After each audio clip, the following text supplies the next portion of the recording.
Jesse, do you remember July 31st, 2015? That's the day we lost the true cornerstone of professional wrestling, Roddy Piper. Absolutely, Gorilla. When I think of Roddy Piper, the WWF Wrestling Classic comes to mind. You could argue that Starrcade '96 was his last main event on a high-earning show, despite his appearances in the first WrestleMania and first Starrcade. But honestly, Jesse, 1985 was Roddy Piper's glory period. The WWF Wrestling Classic was at the height of his popularity and stardom. And let's not forget his signature calling cards, his one-of-a-kind promos and color commentary. That's right, Gorilla. His commentary work wasn't just limited to the WWF booth. He also worked alongside Gordon Solie in the Georgia Championship Wrestling booth in the early '80s. And before Jesse Ventura took over, Piper's role was revolutionary. He showed disrespect to Solie and advocated for the heels, highlighting the hypocrisy of the babyfaces. Exactly, Jesse. Piper's commentary style was all about turning the heel commentator into a babyface by having him stand up for the straight man announcer. And if you messed with him, you messed with him, you messed with the bad guy in the booth. When we talk about 1985, we can really put our finger on the pulse of what made Roddy Piper special.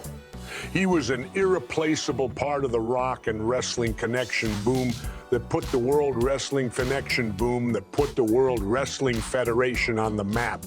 That's right, Jesse.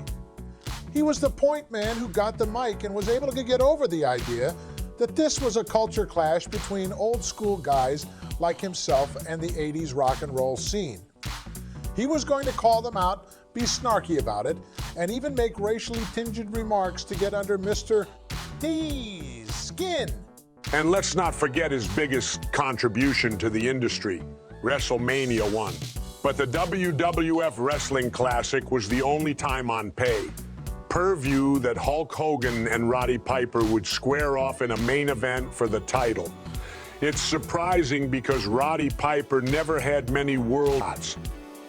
That's right, Jesse. Roddy Piper being in the main event signified a lot in that period. And it's worth noting that the last Hogan and Piper main event match was on MTV's War to Settle the Score, which became one of the most highly rated pro wrestling cable shows in history with a 9.1 rating. Jesse, can you believe it? This is the first time our nation is really looking at professional wrestling as this new kind of shiny and over-the-top bombastic presentation. Vince McMahon is signing the most charismatic over-the-top cartoonish characters from every major territory in the country and putting them all under one umbrella. And bringing the highest production values to bear that any wrestling promotion has ever seen. Plus, his partnership with NBC's Dick Ebersol put a really smart series of production touches on the show to make it look much brighter and much more major league. Exactly. As we make the jump from WrestleMania 1 to the WWF Wrestling Classic, you can see it here. The production is already 1,000 times better than the first Mania. It's smoother, less glitchy, and not as chunky and blocky and dark. And the Rosemont Horizon wasn't conducive to looking like a world-class championship wrestling shoot, but looked more professional. But one of the shocking and surprising things I noticed was that Junkyard Dog went over big time here and won the tournament. Yet there's some strange shades of gray mentality going on here because Randy Savage is a heel, and you don't want him to win. He wins most of his matches, but Jay, Whitey gets a bye to wrestle in the main event, and yet you never give a babyface a bye. You want to create that sympathy. The deck really wasn't stacked against Junkyard Dog as it was against Randy Savage. Yet he perseveres, he deals with the huge obstacles and great physical pain, and has to show great physical pain, and has to show great endurance to overcome it. And as the announcers point out, it's not some kind of logistical issue they have to work out to protect Junkyard Dog as a babyface, but somehow they had to do so. At the time, you almost feel that in 2 months' time, they will be turning Randy Savage babyface. Yet 2 months turns into 2 years, as it would take a lot more time for Randy Savage, who is brand new to the promotion. Now, Randy Savage was not around for WrestleMania 1. He signed with Vince McMahon as World Wrestling Federation in June 1985 and made his debut on Championship Wrestling. He was billed as the top free agent in pro wrestling, and his gimmick was a crazed, egomaniacal bully who mistreated Miss Elizabeth and threatened anyone who even looked at her. When you consider the timetable of how big a star Randy Savage was going to be, and even with the Junkyard Dog and Randy Savage wrestling in the main event match, you still come away deeply connected and engaged with Randy Savage. He's the one you end up thinking the most about, whether it's positively or negatively. He's the one that wrestled 4 times and made it to the finals. He's the one that came close but lost due to a lot of stupidities of sorts, which in the end makes this a strange and bizarre show. Jesse, can you believe the way they're running these tournament matches? It's like they're trying to cram as much as possible into a small time window, just to fit everyone in. And then they have the nerve to pull the rug out from under a guy, resulting in 2.5-minute finishes. It's like they're trying to keep us on our toes. I know, right? And to make matters worse, we're bombarded with something new on the TV screen every 15 seconds. It's like they're trying to keep us distracted from the fact that most of these matches are the result of cheating and in-ring shenanigans. I mean, when was the last time we saw a clean wrestling match with a legit victory? Exactly. It's like they're more concerned with putting on a show than with actually having a fair competition. And don't even get me started on the fluke wins or the ones that are the result of some crazy move, like Dynamite Kid's missile dropkick to Nikolai Volkov. It's like they're trying to create drama instead of letting the wrestling speak for itself. You know, I think this all goes back to the early days of the WWF when Vince was trying to do these big shows featuring all the stars in the locker room. He felt pressure to give everybody a payday just to keep them happy and on the roster. And that's how we ended up with these crazy tournament matches. That's right, Jesse. And this was all part of the WWF's first pay-per-view venture. Before WrestleMania 1, you had to go to a select theater to watch the closed circuit program. But with the Wrestling Classic, it was only available in a limited number of homes where you had to get a special device from your cable company to watch it. It was a whole new ball game, and Vince saw the potential for massive profits. Exactly. And even though it was only available in a limited number of homes, the people who could get it wanted it.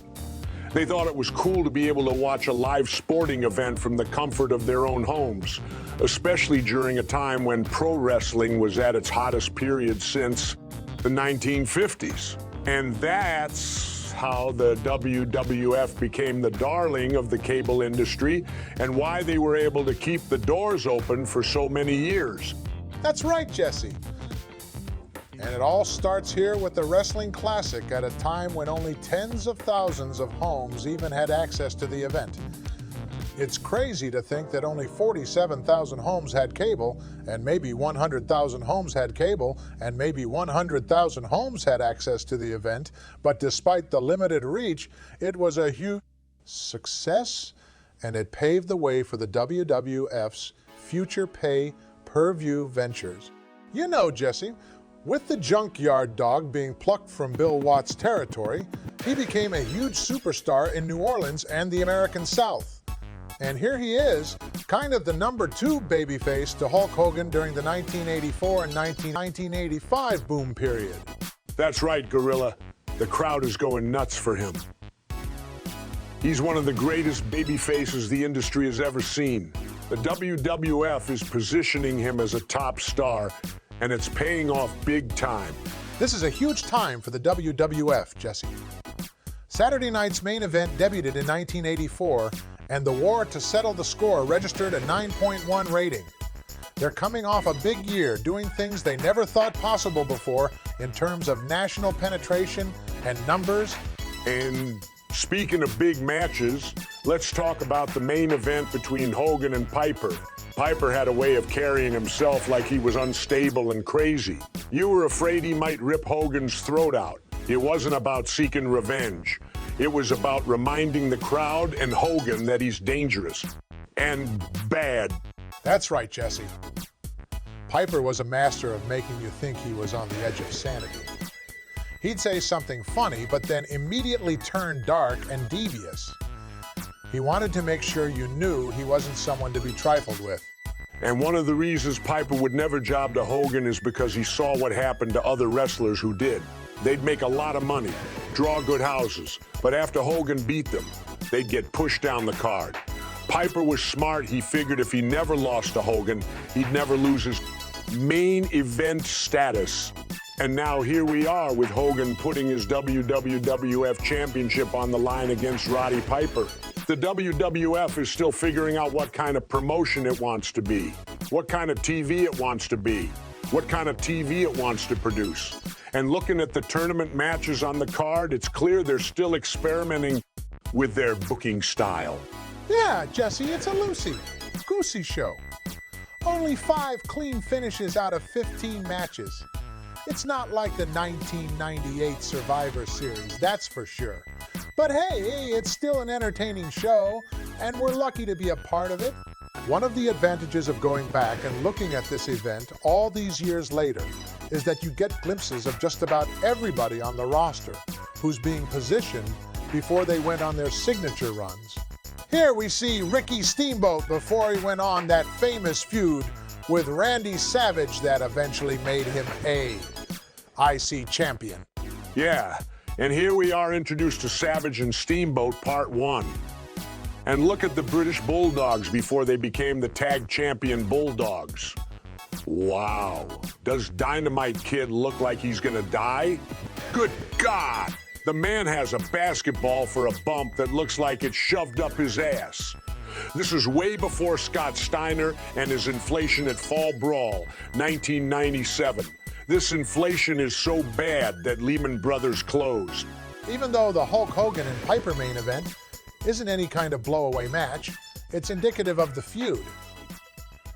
They circle around each other a lot, but there's no resolution. By design. This was as far as Piper was going to go. And he was never afraid of telling Vince McMahon that he's his own boss here. Yeah, and now we're turning our attention to the WWF Wrestling Classic, November 7, 1980, with 14,000 on hand at the Rosemont Horizon in Rosemont, Illinois.